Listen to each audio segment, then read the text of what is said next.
अभिषेक Kumar 9D।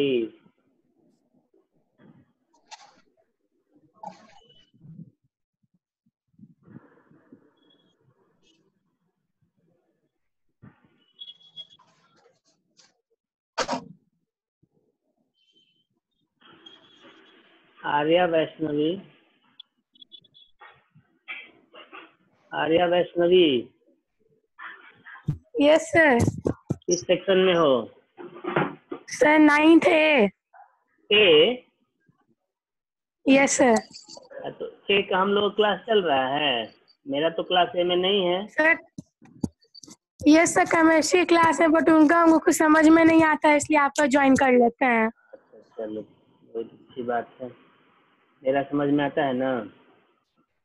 Yes sir, आप 8C में पहले पढ़ाते थे ना। हाँ चलो, बहुत अच्छी बात है, बहुत खुशी हुई जान के। चलो तो सानिध्य, स्नेहा, ये सब ऑन ऑफ क्यों कर लेता है जी? निशांत, अतुल,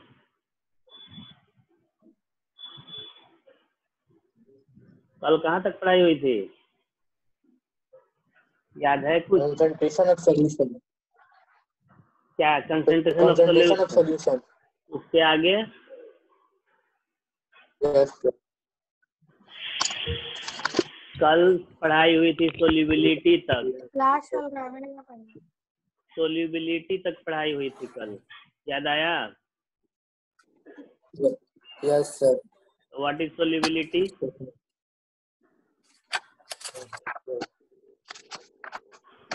सोल्यूबिलिटी क्या होता है बताओ?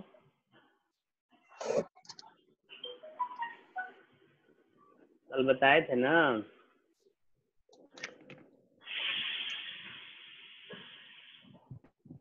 बुक पलटा रहा है।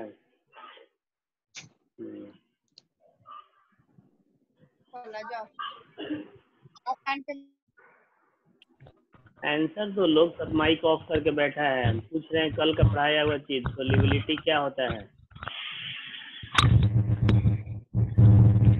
Property due to which solutes mix Atul into बोल a रहे solvent. हो? सर आतिश। आतिश, थोड़ा लग रहा है तुम्हारा ईयरफोन ठीक से नहीं लगा है। ईयरफोन लगाए हो कि ऐसे ही बोल रहे हो? हेडफोन है। हाँ तो उसको थोड़ा ठीक से लगा, आवाज कम आ रही है तुम्हारी। हाँ चलो फिर से बोलो तो। The maximum amount of solute which can be dissolved in 100 grams of a solvent at a specified temperature is known as solubility. Very good.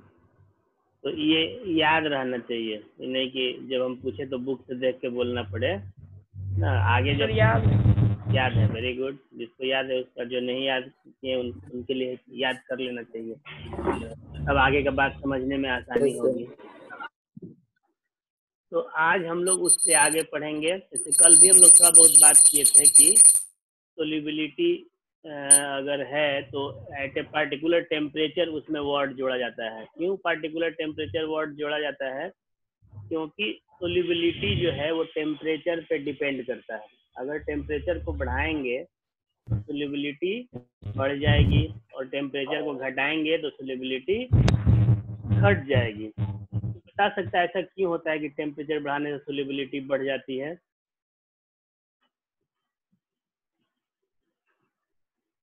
Anyone? अगर हम लोग सॉल्यूशन का टेम्परेचर बढ़ाएं तो सोल्यूबिलिटी बढ़ जाती है, यानी कि और ज्यादा सोल्यूट डिसॉल्व होने लगता है। क्यों? सर पार्टिकल्स के बीच में स्पेस बढ़ जाता है काइनेटिक एनर्जी के कारण। वेरी गुड, एकदम सही है। कि जब हम लोग हीट एनर्जी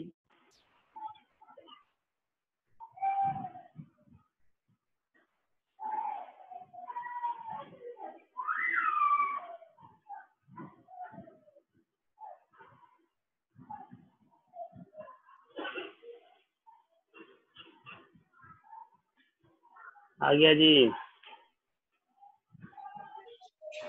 Yes sir. तो हम लोग डिस्कस कर रहे थे कि अगर टेम्परेचर बढ़ाएंगे तो वो जो हीट एनर्जी है वो काइनेटिक एनर्जी में चेंज होगा, और काइनेटिक एनर्जी बढ़ने से पार्टिकल्स के बीच में स्पेस बढ़ेगा तो और ज़्यादा सोल्यूट डिजोल्व हो सकता है। इसीलिए टेम्परेचर बढ़ाने से सोल्यूबिलिटी बढ़ती है और टेम्परेचर घटाने से उनके बीच का स्पेस कम होता है, इसलिए सोल्यूबिलिटी घटती है। अब सोल्यूबिलिटी के आधार पे आपका जो सॉल्यूशन है उसको 3 टाइप में बांटा गया है। पहला सैचुरेटेड सॉल्यूशन, दूसरा है अनसैचुरेटेड सॉल्यूशन और तीसरा है सुपर सैचुरेटेड सॉल्यूशन। आवाज आ रही है ना मेरी? Yes sir. ओके, सैचुरेटेड को मतलब बोलते हैं संतृप्त। संतृप्त यानी कि अच्छे से तृप्त। तृप्त मतलब फुलफिल। जैसे समझो कि किसी आदमी को भूख लगी है और वो 4 रोटी खा सकता है और उसको 4 रोटी मिल गई खाने को, तो वो जितना उसका भूख था पूरी अच्छी तरह से शांत हो गया, तो कहलाएगा संतृप्त। लेकिन उसको अगर भूख 4 की है और 2 ही रोटी मिली तो भी वो 2 और खा सकता है, लेकिन मिली उसको 2 ही है, तो ऐसा सिचुएशन कहलाएगा असंतृप्त यानी कि अनसैचुरेटेड। और तीसरा है सुपर सैचुरेटेड, मतलब भूख तो 4 के है लेकिन कंडीशंस को चेंज करके डरा धमका के या जैसे भी 4 के बदले उसको 6 खिला दिए, तो ये हो गया सुपर सैचुरेटेड, मतलब अति संतृप्त। जितना उसका संतुष्टि था उससे अधिक उसमें खिला दिया गया। तो यही चीज है कि अगर किसी सॉल्यूशन में उतना ही सोल्यूट है जितना उसमें हो सकता है मैक्सिमम, यानी अब और अधिक सोल्यूट उसमें डिसॉल्व नहीं हो सकता है, तो उसको बोलेंगे saturated solution. The solution in which no more solute can be dissolve at the same temperature and pressure is called saturated solution. और असंतृप्त यानी अनसैचुरेटेड का हो गया the solution in which more amount of solute can be dissolved at the same temperature and pressure, यानी बिना conditions को change किए हुए और घुल सकता है, तो उसको बोलेंगे अनसैचुरेटेड सॉल्यूशन। और the solution in which temporary contains more solute, अब ये टेम्पररी होता है। जैसे हम लोग चाशनी बनाते हैं स्वीट्स के लिए, तो उसमें आपको जितना शुगर डिजोल्व हो सकता है उस पर्टिकुलर अमाउंट ऑफ वाटर में, उससे अधिक शुगर को हम लोग हीट करके उसमें डिजोल्व किए हुए हैं। लेकिन जैसे ही फिर उस मिक्सचर को ठंडा करेंगे यानी कंडीशंस को चेंज करेंगे, तो वो फिर से शुगर के क्रिस्टल्स उसमें दिखने लगेंगे। यानी कि ये जो सुपर सैचुरेटेड सोल्यूशन बनता है ये टेम्पररी होता है, फिर से वापस अगर प्रीवियस कंडीशन में नॉर्मल कंडीशंस में आएगा तो जितना वो एक्सेस डिजोल्व हुआ है उतना वो फिर से आपको सॉलिड में कन्वर्ट हो जाएगा। तो the solution which temporarily contains more solute than its saturation level यानी maximum amount of solute is called unsaturated sorry super saturated solution, यहाँ पे गलत लिखा गया है, is called super saturated solution। Clear है यहाँ तक? किसी कोई कंफ्यूजन? No sir. चलो तब आगे बढ़ते हैं हम लोग। ये होमवर्क था, इसको सब लोग देख लो, स्क्रीनशॉट ले लो या नोट कर लो, हम तो भेज देंगे ऐसे।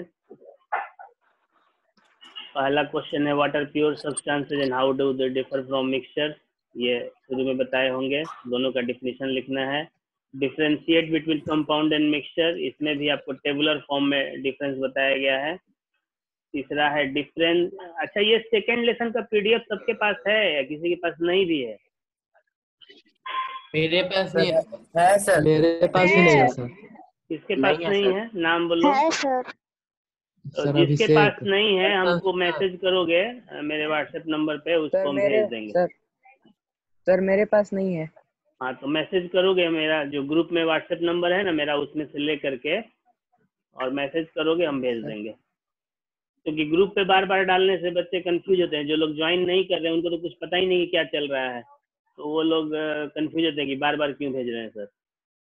तो ये सारा कुछ उसमें है, differentiate between physical change and chemical change, ये भी टेबुलर फॉर्म में लिखना है, ये भी है उसमें, और ये सारे के डिफिनीशन भी उसमें दिए हुए हैं।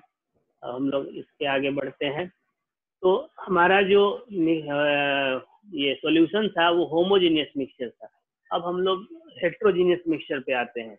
हेट्रोजीनियस मिक्सचर याद होगा आप लोगों को, दो टाइप का है हम लोग को जो पढ़ना है, एक सस्पेंशन और एक कोलाइडल सॉल्यूशन। तो पहले हम लोग सस्पेंशन के बारे में पढ़ते हैं। अब ये केमिस्ट्री भूल जाओ, और सस्पेंशन का मतलब कोई जनरल जो हम लोग की लाइफ होती है उसमें कुछ सस्पेंशन वर्ड कभी सुने हो केमिस्ट्री के अलावा? Yes sir. क्या, किस संदर्भ में? सर ये जो रेलवे ट्रैक होता है ना सर, ट्रेन का, वो सर एक्सपैंड करता है सर, उसी का सस्पेंशन। सस्पेंशन नहीं तो एक्सपेंशन कहते हैं। नहीं, उसको एक्सपेंशन बोलते हैं ना, विस्तार, बढ़ना। देखो सस्पेंशन तो ऐसे सुने हो कभी न्यूज में कि फलाने कर्मचारी को सस्पेंड कर दिया गया नौकरी से। तो सस्पेंड और डिसमिस दो चीज होता है। सस्पेंड, डिसमिस मतलब कि नौकरी से पूरी तरह से निकाल दिया गया, यानी अब वो नौकरी नहीं करेगा। और सस्पेंस मतलब कि उस पर कोई आरोप लगा है, उसकी जांच चल रही है, तो वो जांच होगी, अगर वो निर्दोष साबित होता है तो फिर से वो जॉब को ज्वाइन करेगा, और उसके जो भी सैलरी उस दौरान की थी जो आधा मिला है वो पूरा फिर से जोड़ के मिलेगा।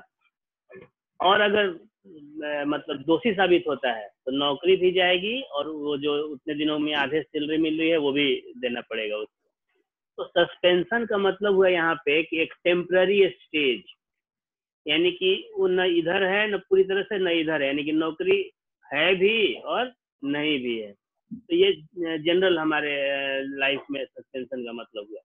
अब यहाँ पे केमिस्ट्री में सस्पेंशन का मतलब क्या हुआ? जैसे पानी में अगर आपको हम मिट्टी डाल दें और बोले कि ये मिट्टी वाटर में डिजोल्व है या नहीं, तो बोलना इसमें बहुत प्रॉब्लम हो जाएगा आंसर देना।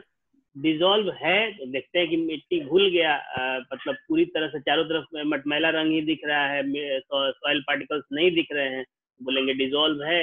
लेकिन दूसरा कहेगा कि अच्छा रुको, तो वो आधे घंटे उस गिलास को छोड़ दिया तो देखेगा कि मिट्टी नीचे बैठ गया, तो बोले कहाँ डिजोल्व है, तो दिख रहा है कि सामने वो नीचे बैठा हुआ है। तो यानी कि वो हम कह सकते हैं कि डिजोल्व है भी और नहीं भी। एक्चुअली में वो डिजोल्व नहीं रहता है, लेकिन वो लगेगा कि आपको डिजोल्व है कुछ समय के लिए, लेकिन अगर उसको छोड़ देंगे थोड़ी देर के लिए अनडिस्टर्ब तो वो नीचे बैठ जाएगा। That is called suspension.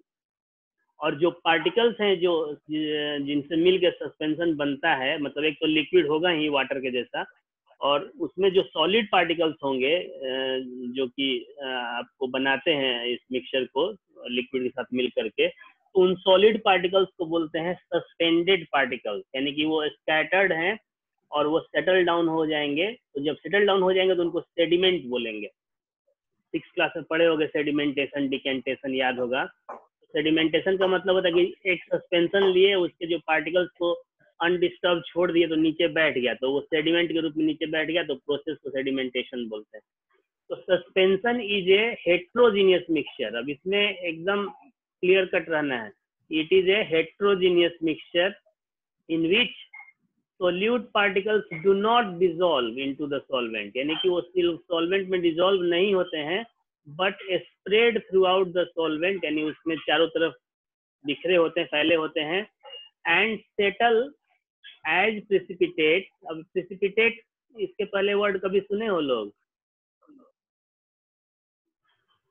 Sir precipitation से शायद बना है। सर प्रेसिपिटेशन मतलब सर बारिश होता है, प्रेसिपिटेट मतलब नहीं जानते। पर्सिपेट होता है। प्रेसिपिटेट का मतलब होता है कि जैसे आप सपोज कि अब जैसे दूध है, तो दूध में हम लोग नींबू का रस डाल देंगे, लेमन जूस या फिटकरी डाल देंगे तो फट जाएगा, छेना बन जाता है ना, पनीर। तो आपका जो दूध फटने के बाद जो लिक्विड बच गया वो प्योर लिक्विड है, और उसमें जो आपको है ना जो ऊपर में फ्लोट करने लगता है वो हो गया आपका प्रेसिपिटेट। कभी कभी प्रेसिपिटेट नीचे भी बैठ जाएगा। तो अगर वो वाटर यानी जो भी लिक्विड है अगर उससे ज्यादा डेंसर होगा तो नीचे बैठेगा, और अगर हल्का होगा तो ऊपर फ्लोट करेगा। यानी कि इनसोल्यूबल सॉलिड सब्सटेंस, ऐसा सॉलिड सब्सटेंस जो कि उस लिक्विड में डिसॉल्व नहीं हो, अगर वो बनता है किसी प्रोसेस के दौरान, तो that insoluble solid substance is called precipitate. तो ये प्रेसिपिटेट के रूप में नीचे बैठ जाता है। जैसे आप ये देखो यहाँ पे वाटर है और ये सैंड है, इन दोनों को मिक्स किया तो ये पहले ये इनिशियल स्टेज है, ये जिसमें आपको सैंड पार्टिकल्स ऐसे फ्लोट करते हुए दिख रहे हैं, लेकिन जैसे ही आप इसको छोड़ देते हैं थोड़ी देर के लिए, तो ये सारे जो पार्टिकल्स है धीरे धीरे नीचे बैठ जाते हैं, तो ये कहलाएगा आपका सस्पेंशन। अब इसका एग्जांपल है milk of magnesia. Milk of magnesia का नाम किसी ने सुना है? No sir. अब मिल्क ऑफ मैग्नीशिया जो है, हाँ बता रहे हैं इसके बारे में, थोड़ा जान लो ऐसे। तो देखो स्क्रीन पर अगर पढ़ा पाए तो क्या लिखा है स्क्रीन पर भी? GLO MG magnesium hydroxide. Very good, magnesium hydroxide. Magnesium hydroxide acid होगा या बेस होगा? बेस। बेस होगा। बेस होगा। हाँ वेरी गुड। मैग्नीशियम हाइड्रोक्साइड एक माइल्ड बेस है, तो इसका एक केमिकल बनाया, जैसे आप मार्केट में आप जाओगे एसिडिटी हो जाएगी तो डाइजिन का सिरप आता है, इनो का सिरप आता है, और भी बहुत सारे नाम से आता है, वो पिंक कलर का या व्हाइट कलर का सिरप होगा। तो दैट इज उसका जो मेन कंपोनेंट है वो है मिल्क ऑफ मैग्नीशिया। तो aqueous solution of magnesium hydroxide is called milk of magnesia, और ये काम आता है एंटासिड के रूप में, यानी एसिडिटी को कंट्रोल करने के लिए, एसिडिटी को न्यूट्रलाइज करने के लिए यूज किया जाता है। तो मिल्क ऑफ अब मैग्नीशियम हाइड्रोक्साइड क्या है? सॉलिड सब्सटेंस है और वाटर में इसको यूज कर रहे हैं। तो मैग्नीशियम हाइड्रोक्साइड टेम्पररली उसमें सस्पेंडेड रहेगा, जब छोड़ेंगे तो नीचे बैठ जाएगा। इसीलिए डॉक्टर बोलते हैं कि जब दवा यूज करते हैं, क्योंकि हम लोग जो दवा यूज करते हैं उसमें बहुत सारे सस्पेंशन होते हैं, तो उनको बोलते हैं डॉक्टर की स्टेक वेल बिफोर यूज, यानी उसको पहले अच्छे से मिक्स कर लेना है, हिला लेना है, ताकि वो जो उसमें सस्पेंडेड पार्टिकल्स हैं वो सारे अच्छे से डिजोल्व हो जाएं, स्कैटर्ड हो जाएं बढ़िया से। तो मिल्क ऑफ मैग्नीशिया भी उसी तरह का एक आपको सस्पेंशन हो गया। लाइम वाटर, ये भी आपको सस्पेंशन हो गया। अब लाइम वाटर सस्पेंशन कैसे हो गया? वाटर में जो हम लोग लाइम को डालते हैं तो उसके जो नींबू के जो पार्टिकल्स होते हैं, देखोगे उसके जो क्या बोलते हैं मतलब जो रेजिड्यू बचता है उसका, वो सारे उसमें सस्पेंडेड रहते हैं, नीचे छोड़ देंगे तो नीचे बैठ जाएगा। इस तरह से mixture of chalk powder and water, chalk powder को अगर वाटर में मिक्स करें तो वो भी सस्पेंशन बनेगा। ब्लीचिंग पाउडर इन वाटर, ये सारे जो है सस्पेंशन के एग्जाम्पल है। इनके अलावा और कोई एग्जाम्पल बता सकते हो लोग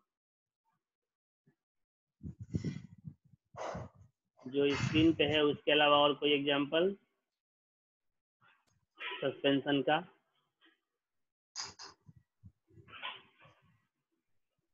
सर सैंड एंड वाटर, ये भी स्क्रीन पे है।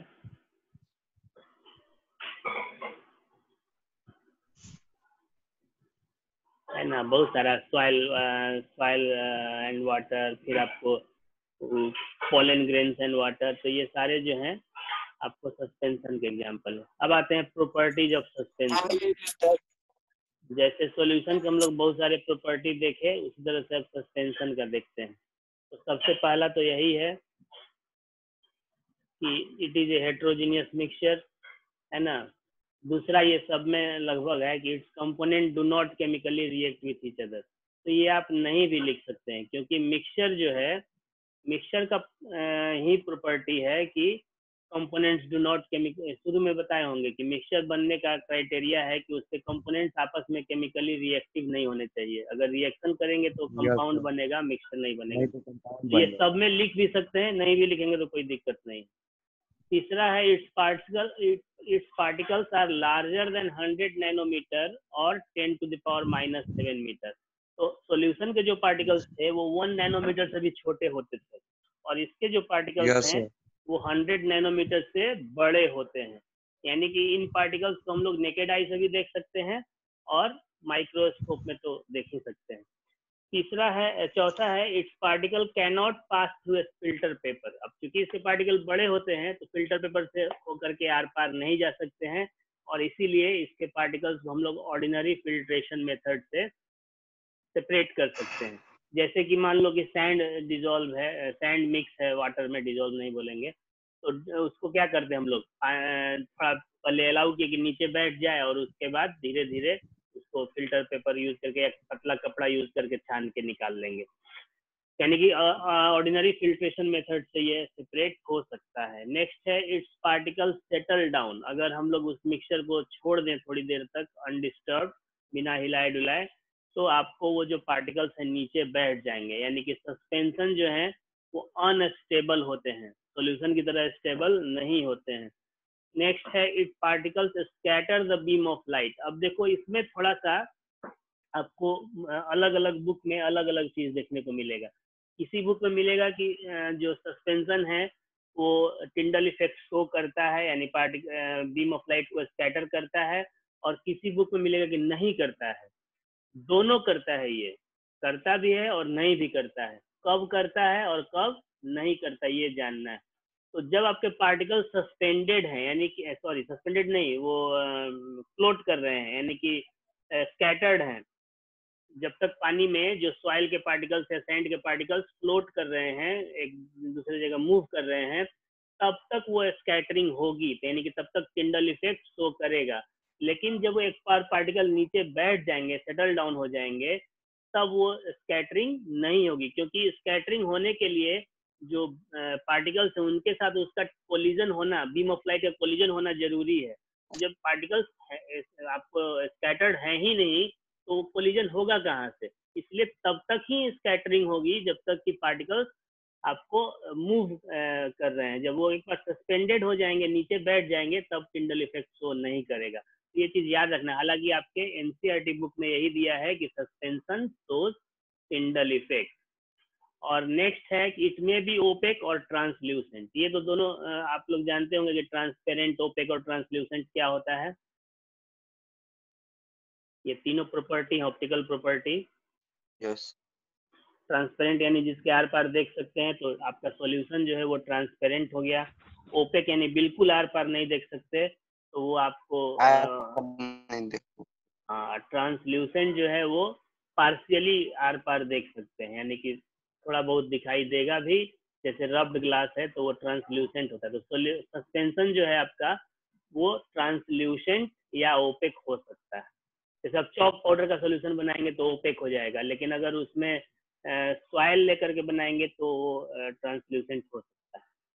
अब नेक्स्ट आते हैं, ये थोड़ा इम्पोर्टेंट है, इसको ध्यान से सुनिएगा, पढ़िएगा। कोलाइडल सॉल्यूशन और कोलाइड। अब इसके नाम में, अब सस्पेंशन में कहीं सॉल्यूशन नहीं लगा था, लेकिन इसके नाम में सॉल्यूशन लगा हुआ है। ऐसा इसलिए है क्योंकि वो आप जब देखेंगे उसको ऊपर से तो वो सॉल्यूशन की तरह ही लगेगा। जैसे मिल्क है, अब मिल्क में आपको तो पार्टिकल्स के बीच में बाउंड्री दिखाई नहीं दे रही है, यानी कि ये सॉल्यूशन होगा। तो यानी सॉल्यूशन यानी होमोजेनियस मिक्सचर। तो ऐसा मिक्सचर जो दिखने में होमोजेनियस होगा लेकिन एक्चुअली में हेट्रोजीनियस होगा, that is called colloidal solution. तो इसका डिफिनीशन भी वही है कि it is a heterogeneous mixture which appears to be a homogeneous mixture, यानी है हेट्रोजीनियस लेकिन लगता है होमोजेनियस की तरह। And the size of particles of a colloidal solution lies in between the size of particles of a true solution। अब वो solution जो हम लोग पढ़े थे उसको true solution बोलते हैं, यानी कि उसके पार्टिकल बिल्कुल एकदम 1 नैनोमीटर से छोटे होंगे ही होंगे। तो कोलाइडल के जो पार्टिकल्स का साइज है वो ट्रू सॉल्यूशन और सस्पेंशन के बीच है, यानी कि ट्रू सॉल्यूशन से बड़ा और सस्पेंशन से छोटा। तो एग्जाम्पल आपके हो गए blood, milk, soap solution, foam. Foam यानी ये सॉलिड वाला फोम नहीं, फोम जो हम लोग बर्थडे वर्थडे में यूज करते हैं वैसा फोम, या सेविंग फोम हो गया। तो पेंट, स्मोक, ये सारे कोलाइडल सॉल्यूशन हैं। जिस तरह से सॉल्यूशन के दो कंपोनेंट्स होते थे, सॉल्यूशन के दो कंपोनेंट कौन कौन से थे?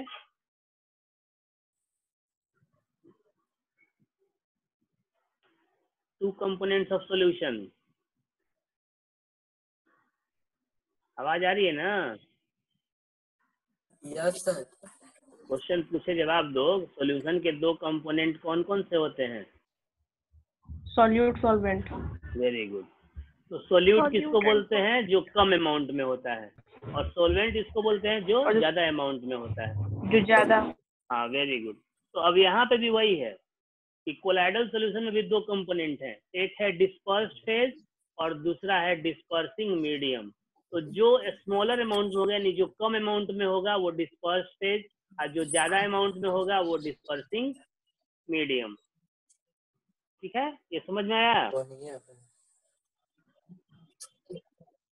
Yes sir. तो जिस तरह से सॉल्यूशन के दो कंपोनेंट, उस तरह से कोलाइडल सॉल्यूशन के भी दो कंपोनेंट, डिस्पर्स्ड फेज और डिस्पर्सिंग मीडियम। अब जैसे मान लें हम एग्जांपल लेते हैं फॉग का, फॉग भी एक कोलाइडल सॉल्यूशन है। तो फॉग में डिस्पर्सिंग मीडियम क्या होगा और डिस्पर्स्ड फेज क्या होगा?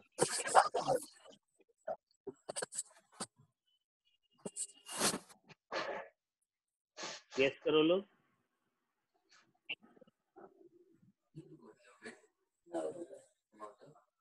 फॉग जानते हो लोग ना? रिपीट कीजिए एक बार। फॉग जो है, Yes, फॉग यानी sir. जो जाड़े के दिनों में कुहासा बनता है, उसमें आपका डिस्पर्सिंग मीडियम क्या होगा और डिस्पर्स्ड फेज क्या होगा? Fog is a colloidal solution, ये हम बता दिए।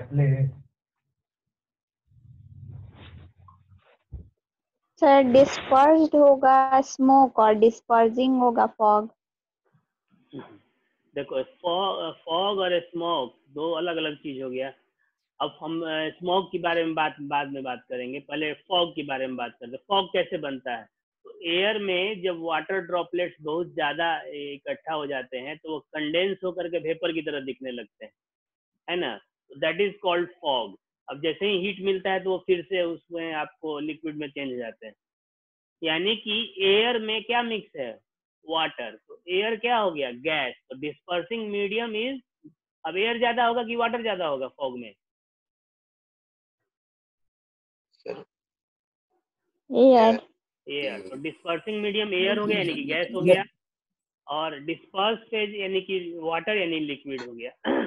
तो याद रखना है कि इस तरह से हम लोग, जैसे सोप सॉल्यूशन है, अब सोप सॉल्यूशन में सोप आपका सॉलिड है और वाटर जो है आपका लिक्विड हो गया। तो सोप सॉल्यूशन में डिस्पर्सिंग मीडियम क्या होगा?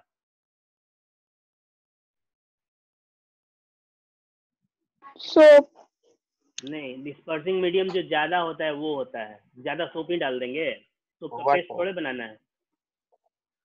डिस्पर्सिंग मीडियम वाटर होगा और डिस्पर्स फेज सोप होगा। ठीक है, क्लियर? Yes sir. दिख रहा है ना यहाँ पे भी? देखो डिस्पर्सिंग मीडियम ज्यादा है, डिस्पर्स फेज कम होता है। चलो अब आगे आते हैं। सर स्मॉग में क्या होगा? स्मॉग में, हाँ बता देते हैं। अभी हम लोग एक टेबल आएगा उसमें सारा कुछ को वन बाय वन बताएंगे। ऐसे अभी स्मॉग का बता देते हैं। Smog is a combination of smoke and fog.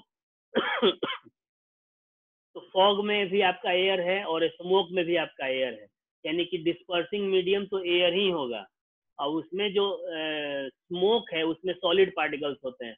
तो आपका जो डिस्पर्स फेज होगा वो हो जाएगा सॉलिड एंड लिक्विड, और डिस्पर्सिंग मीडियम होगा गैस। यानी कि एयर हो गया आपका डिस्पर्सिंग मीडियम, और डिस्पर्स फेज में आपको वाटर भी होगा और जो स्मोक के अंदर जो सॉलिड पार्टिकल्स होते हैं वो होगा। अब आते हैं हम लोग प्रॉपर्टीज ऑफ कोलाइडल सॉल्यूशन। तो कोलाइडल सॉल्यूशन की प्रॉपर्टी जैसे साथ बाकी सब में भी पढ़े, इसमें भी पढ़ना है। पहला है कि it is a heterogeneous mixture which appears to be a homogeneous mixture. ये तो हम लोग डिफिनीशन में ही पढ़ लिए कि कोलाइडल सॉल्यूशन जो है एक हेट्रोजीनियस मिक्सचर है लेकिन दिखता होमोजीनियस मिक्सचर की तरह। दूसरा क्या है? Its particles carry charge and show Brownian movement. Brownian movement का नाम सुने आपसे पहले? नहीं, तो बता देते हैं इसके बारे में। ऐसे 7th क्लास में पढ़ना था, अभी शायद हट गया है। रॉबर्ट ब्राउन एक साइंटिस्ट का नाम है, था मतलब अभी तो रहे नहीं वो। तो रॉबर्ट ब्राउन ने ये डिस्कवर किया था कि जो गैस के पार्टिकल्स हैं वो जिगजैग मोशन में, जिगजैग मतलब लिक्विड है तो एक स्ट्रेट डायरेक्शन में चलेगा, higher altitude to lower altitude. Solid के पार्टिकल्स तो मूवमेंट ही बहुत कम होता है तो अपनी जगह पे वो वाइब्रेट करेंगे, लेकिन जो गैस के पार्टिकल्स हैं वो जिगजैग, यानी कोई इधर जा रहा है, कोई इधर जा रहा है, कभी इधर जा रहा है, कभी उधर जा रहा है, हर मोमेंट पे उसका डायरेक्शन बदल रहा है, वो भी फिक्स नहीं है कि कब किधर मुड़ेगा। तो that is called zigzag motion. और चूंकि रॉबर्ट ब्राउन ने इसकी खोज की थी गैस के रिलेशन में, तो इसलिए इस मूवमेंट का, गैस पार्टिकल्स के इस मूवमेंट का नाम दिया गया ब्राउनियन मूवमेंट। तो ऐसा नहीं कि सिर्फ गैसियस पार्टिकल्स में ये मूवमेंट होता है, जो कोलाइडल पार्टिकल्स होता है उनमें भी चार्ज होता है, और चार्ज के कारण उनका जो मूवमेंट है वो ब्राउनियन मूवमेंट यानी कि जिगजैग मोशन में मूव करते हैं। चार्ज यानी कि जैसे सॉल्यूशन और सस्पेंशन में आपको कोई चार्ज नहीं होता है पार्टिकल पे, चार्ज यानी इलेक्ट्रिक चार्ज की बात हो रही है यहाँ पे, बहुत स्लाइट। लेकिन कोलाइडल सॉल्यूशन के जो पार्टिकल्स होते हैं उनके पार्टिकल्स पे चार्ज होता है। थर्ड है कि इसके पार्टिकल 1 नैनोमीटर से बड़े और 100 नैनोमीटर से छोटे होते हैं, जैसा अभी हम लोग डिस्कस किए प्रीवियस स्लाइड में कि सॉल्यूशन से बड़े और ट्रू सॉल्यूशन से बड़े और सस्पेंशन से छोटे। तो सॉल्यूशन यानी कि ये, तो इससे बड़े, और सस्पेंशन यानी कि ये यानी इससे छोटे। तो इनको हम लोग नेकेड आई से तो नहीं देख सकते हैं, लेकिन एक माइक्रोस्कोप के थ्रू, अल्ट्रा माइक्रोस्कोप के थ्रू, सिंपल माइक्रोस्कोप से दिखाई नहीं देगा, अल्ट्रा माइक्रोस्कोप यानी जो कम से कम 2000 गुना बड़ा करके दिखाता हो, उससे देख सकते हैं। नेक्स्ट है कि इसके भी पार्टिकल सॉल्यूशन की तरह फिल्टर पेपर से पास नहीं हो सकते हैं, इसलिए इसको भी हम लोग ऑर्डिनरी फिल्ट्रेशन मेथड से सेपरेट नहीं कर सकते। नेक्स्ट प्रॉपर्टी ये भी सॉल्यूशन की तरह है कि इसके भी पार्टिकल सेटल डाउन नहीं होते हैं, इसलिए इनको कितना भी देर छोड़ दें ये सेटल डाउन नहीं होंगे, यानी कि कोलाइड जो है ये सॉल्यूशन की तरह ये भी स्टेबल होता है। यानी आप देख रहे हो कि मैक्सिमम जो प्रॉपर्टी है वो सॉल्यूशन से मिलता जुलता है, लेकिन एक जो प्रॉपर्टी जिसके आधार पर हम लोग डिफ्रेंशिएट करते हैं कि कौन ट्रू सॉल्यूशन है और कौन कोलाइडल सॉल्यूशन है, वो है ये 6 नंबर का प्रॉपर्टी। सॉल्यूशन के जो पार्टिकल्स होते हैं वो बीम ऑफ लाइट का स्कैटरिंग नहीं करते हैं, यानी टिंडल इफेक्ट शो नहीं करते हैं, लेकिन जो कोलाइडल पार्टिकल्स हैं वो इतने छोटे नहीं होते हैं कि बीम ऑफ लाइट को स्कैटर नहीं कर सकते, यानी कि ये बीम ऑफ लाइट को स्कैटर करते हैं, और इसलिए जो लाइट जब जाएगा कोलाइडल सॉल्यूशन से होकर के तो उसका जो पाथ है, जो रास्ता है, वो विजिबल होगा, यानी कि ये टिंडल इफेक्ट शो करता है। तो ये जो प्रॉपर्टी है ये मेन प्रॉपर्टी है डिफ्रेंशिएट करने के लिए कि कौन ट्रू सॉल्यूशन है और कौन कोलाइडल सॉल्यूशन है। और लास्ट प्रॉपर्टी है कि it's particles show the phenomenon of coagulation. What is the meaning of coagulation? Coagulation नाम सुना है कभी? No sir. कोगुलेशन, जैसे आप एग को बॉयल करोगे तो उसके अंदर जो लिक्विड होता है वो सारे जम करके एक सॉलिड फॉर्म में इकट्ठा हो जाता है। ब्लड जो है हमारा, जैसे कहीं से ब्लड कट गया, कट लग गया और वो फ्लो कर रहा है, तो उसके ऊपर अगर हम लोग फेरिक क्लोराइड या हम लोग एंटीसेप्टिक लगा लेते हैं घर में, वैसलीन हो गया या कुछ भी ऐसा, तो आपका जो ब्लड का जो फ्लो है वो रुक जाता है। कैसे रुक जाता है? तो वहाँ पे ब्लड जो है आपका सूख जाता है, हम लोग बोलते हैं सूख जाता है, लेकिन एक्चुअली वो कोगुलेट हो जाता है। ब्लड एक कोलाइडल पार्टिकल है, कोलाइडल सॉल्यूशन है, उसके पार्टिकल्स चार्ज होते हैं। तो जब हम लोग कुछ ऐसा केमिकल यूज करते हैं जो उसको कोगुलेट कर, यानी कि जमा देता है, इकट्ठा करके वहाँ पे जमा देता है, तो वो जो जमने का जो प्रक्रिया है, प्रोसेस है, उसको बोलते हैं कोगुलेशन। यहाँ तक में किसी को कोई कंफ्यूजन?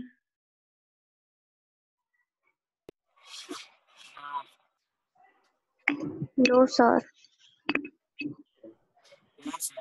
अब ये कोगुलेशन के बारे में थोड़ा बहुत जान लेते हैं हम लोग। 2 मिनट टाइम बचा हुआ है हम लोग के पास, इतना ये कर लेते हैं। The process by which small colloidal particles, the process by which small colloidal particles lose their charge. ये हम लोग पहले बताए कि जो कोलाइडल पार्टिकल्स हैं उनमें चार्ज होता है, तो वो पार्टिकल्स अपना चार्ज लूज करेंगे and combine together to form big size particle, यानी छोटे छोटे जो पार्टिकल्स हैं वो अपना चार्ज लूज करके और मिल करके एक बड़ा पार्टिकल बनाते हैं, और उसके बाद अल्टीमेटली सेटल डाउन हो जाते हैं। That is called coagulation. तो वही जो हम लोग थक्का जमना बोलते हैं कि खून का थक्का जम गया, तो उसमें जो ब्लड के छोटे छोटे पार्टिकल्स हैं वो आपस में चार्ज को चार्ज कैसे वो लूज करेंगे? तो कोई केमिकल के कांटेक्ट में आकर के, और उससे बड़े पार्टिकल्स बनेंगे। अब ये कैसे होता है ये आगे लिखा हुआ है कि it is generally carried out by addition of electrolytes. उसके लिए कुछ इलेक्ट्रोलाइट्स चाहिए, वो चाहे कॉमन सॉल्ट होगा, बेरियम क्लोराइड हो सकता है, एलम यानी फिटकिरी, जैसे दाढ़ी बनाने में बहुत सारे लोग फिटकिरी रगड़ते हैं, तो फिटकिरी इसलिए रगड़ते हैं कि जो ब्लड आ रहा है कहीं कहीं कट जाता है, जो लोग नॉर्मल ब्लेड बनाते हैं तो कट लग जाते हैं, उसको आपको कोगुलेट करने के लिए ब्लड को ये एलम का यूज किया था। एलम का ये फॉर्मूला दिख रहा है। और उसी तरह से ये सब सॉल्यूशन यूज करके हम लोग जो कोलाइडल पार्टिकल्स हैं उनको कोगुलेट कर सकते हैं। और एमल्सन के बारे में हम लोग अब कल पढ़ेंगे क्योंकि टाइम समाप्त होने चला है। यहाँ तक में किसी को कंफ्यूजन होगा तो अपना व्हाट्सएप ग्रुप पे क्वेश्चन पूछ सकते हो। पीडीएफ हम भेज देंगे, जो लोग हमको मैसेज करेंगे उनको भेज देंगे सेकेंड लेसन का पीडीएफ। चलो अभी समाप्त करते हैं हम लोग।